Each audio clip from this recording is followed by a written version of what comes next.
సచిన్ టెండూల్కర్ యొక్క క్రికెట్ ని ఆయన బ్యాటింగ్ ని అభిమానించడం తప్పని నేను అన్నా.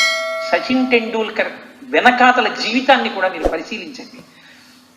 ఇవాళ టెండూల్కర్ బాంబేలో ఒక వీధిలో ఇల్లు కట్టుకుంటే, టెండూల్కర్ ఈ వీధిలో ఇల్లు కట్టుకుంటున్నాడు కాబట్టి మా ఇళ్ల ధరలు పెరిగాయని ఆ వీధిలో ఉన్న వాళ్ళందరూ పండగ చేసుకున్నారు. టెండూల్కర్ ఆ వీధిలో ఉన్న అందరిళ్ల వాళ్ళకి ఉత్తరాలు రాసి పంపించేది.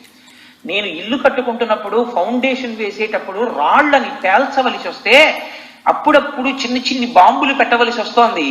రాత్రింబవళ్ళు పనిచేయడంలో చప్పుళ్ళు జరుగుతున్నాయి, ట్రక్స్ పెడుతున్నాయి, ట్రక్స్ వస్తున్నాయి. దీనివల్ల ఆ వీధిలో ఉన్న మీ అందరికీ ఇబ్బంది కలుగుతోంది. కానీ ఈ వీధి అంతా ఒక కుటుంబం అయితే, రేపొద్దున్న అమ్మ కడుపులోంచి ఒక పిల్లవాడు బయటికొచ్చి ఆ కుటుంబంలో కొడుకో కూతురో అనిపించుకోవడం కోసమని వాడు అమ్మ కడుపులోకి ప్రవేశించినప్పుడు 9 నెలలు అమ్మ ఎన్నో వికారాల్ని కష్టాల్ని భరిస్తే తప్ప ఆ కుటుంబంలోకి ఆ తల్లి కడుపులోంచి ఒక బిడ్డడు రాలేనట్టు, మీ అందరూ కష్టాన్ని తల్లిలా ఓరిస్తే తప్ప మీ కుటుంబంలోకి సభ్యుడిగా నేను అక్కడ ఇల్లు కట్టుకోలేను. మీకు కలుగుతున్న కష్టానికి నన్ను క్షమించవలసినది అని సంతకం పెట్టి ఉత్తరాలు పంపాడు. ఆయన సోషల్ రెస్పాన్సిబిలిటీని మీరు అలవాటు చేస్తాను. ఇవాళ పనికి మాలినటువంటి వాళ్ళు 2-3 మ్యాచ్లు ఆడినటువంటి వాళ్ళు 4వ రోజున విమానాశ్రయాల్లోనూ పార్కుల్లోనూ మ్యూజియంస్ లోనూ కనపడకూడనటువంటి రీతిలో, సమాజానికి ఆదర్శము కాని రీతిలో ఫోటోల్లో కనపడుతుంటారు. సచిన్ టెండూల్కర్ ఇవాళ ప్రపంచ ప్రఖ్యాతమైన ఆకర్షణ ఉన్న వ్యక్తి. మాట మాట్లాడడం ఏదైనా మాట్లాడచ్చు. ఆయన క్రికెట్ లో అధపతాళానికి పడిపోయిన రోజులున్నాయి. పేపర్లో అతని మీద పెద్ద పెద్ద ఆర్టికల్స్ రాసేసిన రోజులున్నాయి. అతను నేల మీద పడిపోలేదు. నేను అదే మీతో అన్నది. ప్రతి వాడికి ఉత్థాన పతనాలు ఉంటాయి. ఏ బ్యాట్ నన్ను వృద్ధిలోకి తెచ్చిందో ఆ బ్యాట్తో నేను జవాబు చెప్తానని చెప్పాడు. కఠోర క్రమశిక్షణ.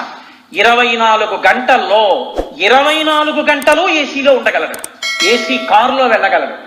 కానీ మండుకెండలో ఒక రోజు ఉదయం 9 నుంచి 6 గంటల వరకు 35 సంవత్సరాలు దాటిపోయిన వ్యక్తి 178 రన్స్ కొట్టి గ్రీజ్ మధ్యలో రన్నర్ సాయం లేకుండా పరిగెత్తగలుగుతున్నాడంటే, ఫీల్డింగ్ చేయగలుగుతున్నాడంటే, అతని ఏసీని ఎంత పక్కన పెట్టి ఎంత పరిశ్రమ చేస్తున్నాడో, ఒక టార్గెట్ రీచ్ అవ్వడానికి అతను ఎంత కఠోర పరిశ్రమ చేస్తుండి ఉంటాడో మీరు ఆలోచించండి.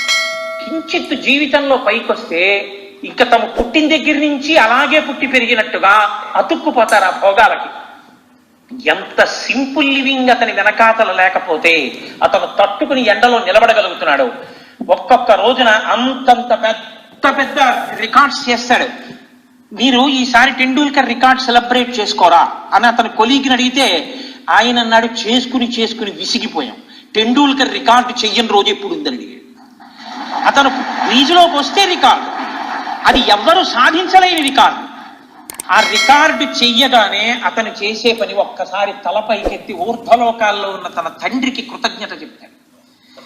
ఎంతమంది స్లమ్ చిల్డ్రన్లో చదివిస్తున్నాడు, ఎక్కడా తాను చేశానని చెప్పుకోడు. ఒక్క మాట తొందరపడి మాట్లాడు.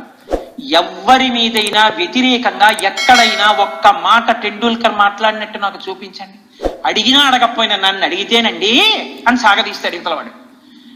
అడగడానికి 1,000,000 మంది సిద్ధంగా ఉన్నా టెండూల్కర్ ఎన్నడూ ఎవ్వరి మీద ఒక్క మాట అన్నాడు. తన తోటి వాళ్లతో, తనతో ఆడిన వాళ్ళు ఎంపైర్లు అయిపోయారు, తనతో ఆడిన వాళ్ళు కామెంటేటర్స్ అయిపోయారు, తనతో ఆడిన వాళ్ళ తలలు పట్టిపోయాయి. ఆఖరికి ఆశ్చర్యం లేదు, ఆయన భార్య అంజలి చెప్పినట్టు ఓపెనింగ్ లో టెండూల్కర్ బ్యాట్స్మెన్ గాను టెండూల్కర్ కొడుకు రన్నర్ గాను వచ్చి అదే ప్రఖ్యాతితో అతను ఉండిపోయిన ఆశ్చర్యం. ఎక్కడదా ఖ్యాతి? అతని కఠోర పరిశ్రమ.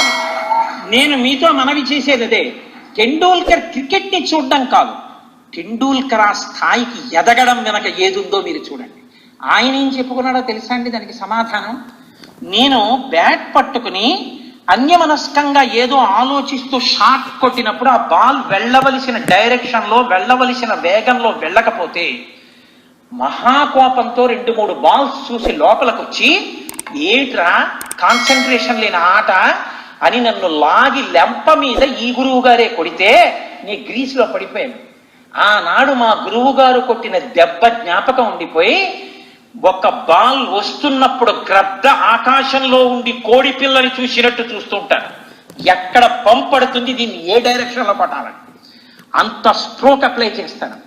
ఒక్క దెబ్బ ఇవాళ టెండూల్కర్ రికార్డులు సృష్టించింది అన్నాడు. ఆ టెండూల్కర్ ఇవాళ ఆ సభకి కూడా వెళ్ళక్కర్లేదు, గురువు గారి కాళ్ళకి నమస్కారం చేసి సభలో చెప్పుకున్నాడు. అలా మీరు కూడా మీ గురువుల గురించి చెప్పుకోగలిగినటువంటి శీలాన్ని అలవాటు చేసుకోండి. ఒక్కొక్కరు జాతిరత్నాలై ప్రకాశించి